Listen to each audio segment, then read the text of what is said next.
சென்னை ராகப்பேட்டையில் உள்ள அதிமுக தலைமை அலுவலகத்திற்கு கட்சியின் பொதுச் செயலாளர் எடப்பாடி பழனிசாமி வருகை. அதிமுக இரண்டாக பிளவுபட்டுள்ள நிலையில் இபிஎஸ்க்கு எத்தனை மாவட்ட செயலாளர்களின் ஆதரவு என எகிரும் எதிர்பார்ப்பு.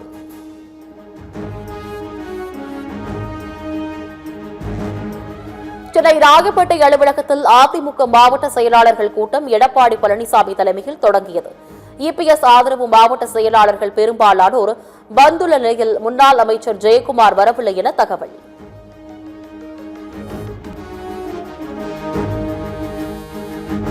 பரபரப்பான சூழலில் சென்னை அதிமுக தலைமை அலுவலகத்தில் போலீசார் குவிப்பு.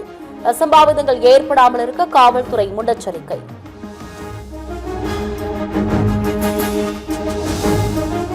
திமுக ஆட்சியில் தமிழ்நாட்டில் ஏற்பட்ட பெரும் தீமைகள் தற்போதைய ஆட்சியிலும் தொடர்வது கவலை அளிக்கிறது. பாலியல் குற்றங்கள், கஞ்சா போதை நிகழ்வுகளில் சம்பந்தப்பட்ட குற்றவாளிகள் மீது கடுமையாக நடவடிக்கை எடுக்க வேண்டும் என பாமக தலைவர் அன்புமணி வலியுறுத்தல். 2013ஆம் ஆண்டு தமிழ்நாட்டையே உலுக்கிய மருத்துவர் சுப்பையா கொலை வழக்கில் குற்றவாளிகளை விடுவிக்கும் உத்தரவை அதிரடியாக ரத்து செய்தது உச்சநீதிமன்றம். இந்த வழக்கில் சென்னை உயர்நீதிமன்றம் மிகப்பெரிய தவறை செய்துள்ளதாக உச்சநீதிமன்றம் அதிருப்தி.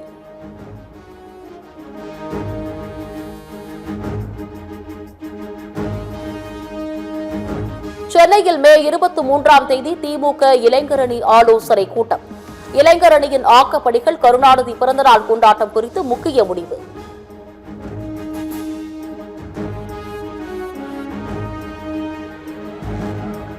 அரசு பேருந்து ஓட்டுநர்கள் பணியின் போது கைபேசி வைத்திருக்க முற்றிலும் தடை.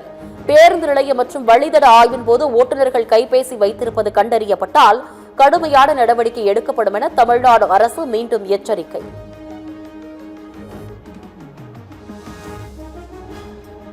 ஆபரண தங்கம் விலை சவரனுக்கு 960 ரூபாய் உயர்வு. தங்கம் விலை கிராமுக்கு 14,870 ரூபாய்க்கும், சவரன் 1,18,960 ரூபாய்க்கும் விற்பனை.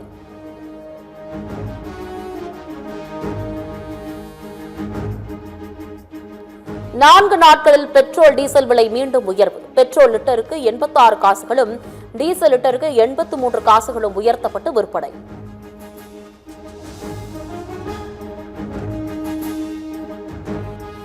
சென்னையில் 5க்கும் மேற்பட்ட இடங்களில் அமலாக்கத்துறை அதிகாரிகள் சோதனை.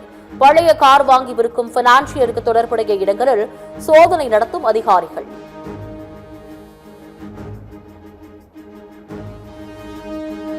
நீலகிரி, கோவை, ஈரோடு, சேலம், தருமபுரி, கிருஷ்ணகிரி மாவட்டங்களில் இன்று கனமழைக்கு வாய்ப்பு. மண்டல வானிலை ஆய்வு மையம் கணிப்பு.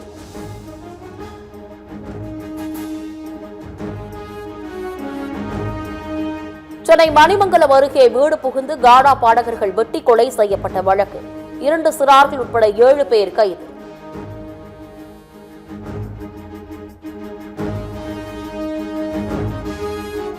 விருதுநகர் மாவட்டம் கூமாப்பட்டி தனியார் மதுபான கடையில் நாட்டு வெடிகுண்டு வீச்சு. ஒருவர் காயம், போலீசார் விசாரணை.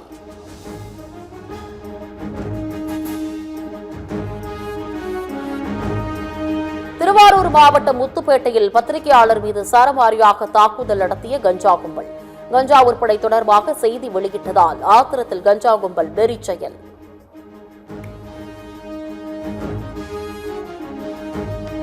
சென்னை எழும்பூர் ரயில் நிலையத்தில் பயன்பாட்டிற்கு வந்த நவீன பல அடுக்கு வாகன நிறுத்துமிடம். சாலையோரத்தில் வாகனங்களை நிறுத்துவது குறையும் என்றும், ரயில் நிலையத்தை சுற்றி போக்குவரத்து தடையின்றி செல்ல முடியும் எனவும் அதிகாரிகள் தகவல்.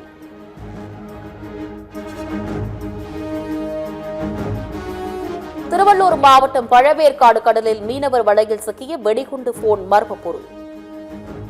மர்ம பொருளை கைப்பற்றி திருப்பாலைவனம் காவல்துறை விசாரணை.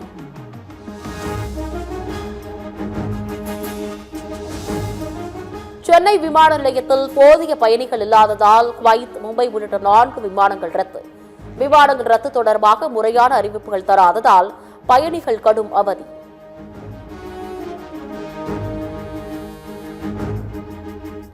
சென்னை கிளாம்பாக்கம் பேருந்து முனையத்தில் ஆம்னி பேருந்து ஓட்டுநர், பயணி இடையே மோதல். இருவரும் மாற்றி மாற்றி தாக்கிக் கொள்ளும் காட்சிகள் வெளியாகி பரபரப்பு.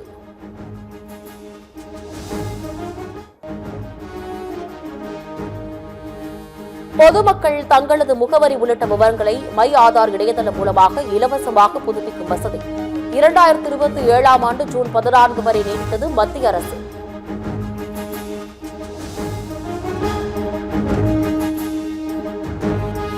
உலக புகழ்பெற்ற உதகை அரசு தாவரவியல் பூங்காவில் நேற்று தொடங்கிய மலர் கண்காட்சிக்கு பெருகும் வரவேற்பு. நேற்று ஒரே நாளில் சுமார் 19,500 பேர் கண்டு ரசித்துள்ளதால் பூங்கா நிர்வாகம் அறிவிப்பு.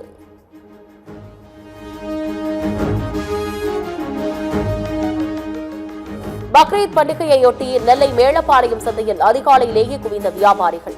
சுமார் 5 கோடி ரூபாய் அளவிற்கு ஆடுகள் விற்பனையானதால் விவசாயிகள் வியாபாரிகள் மகிழ்ச்சி. 5 நாடுகள் சுற்றுப்பயணத்தின் கடைசி கட்டமாக இன்று இத்தாலி செல்கிறார் பிரதமர் நரேந்திர மோடி. இத்தாலி பிரதமர் ஜியார்ஜியா மெலோடியுடன் முக்கிய பேச்சுவார்த்தை நடத்த உள்ளதாக தகவல்.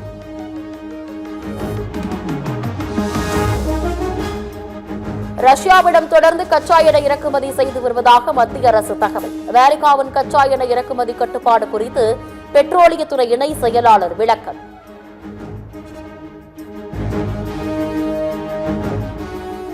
உத்தரகாண்ட் மாநிலம் ரிஷிகேஷ் ரயில் நிலையம் அருகே பயணிகள் விரைவு ரயில் தடம் புரண்டு விபத்து. ரயிலின் 3 பெட்டிகள் தடம் புரண்டு அந்தரத்தில் தொங்கியதால் பரபரப்பு. விபத்து நிகழ்ந்த நேரத்தில் ரயிலில் பயணிகள் யாரும் இல்லாததால் உயிர் சேதம் தவிர்ப்பு. அதானி குழுமம் மீதான அனைத்து வழக்குகளையும் தள்ளுபடி செய்தது அமெரிக்கா. இந்திய அதிகாரிகளுக்கு லஞ்சம் கொடுத்து சூரிய மின்சக்தி ஒப்பந்தங்களை பெற்று அமெரிக்க முதலீடுகளை ஈர்த்ததாக தொடரப்பட்ட வழக்குகளும் தள்ளுபடி.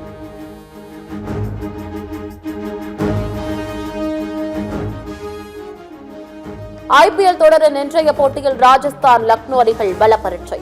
இன்றைய போட்டியில் வெற்றி பெற்று பிளே ஆஃப் வாய்ப்பை பிரகாசமாக்க ராஜஸ்தான் அணி தீவிரம்.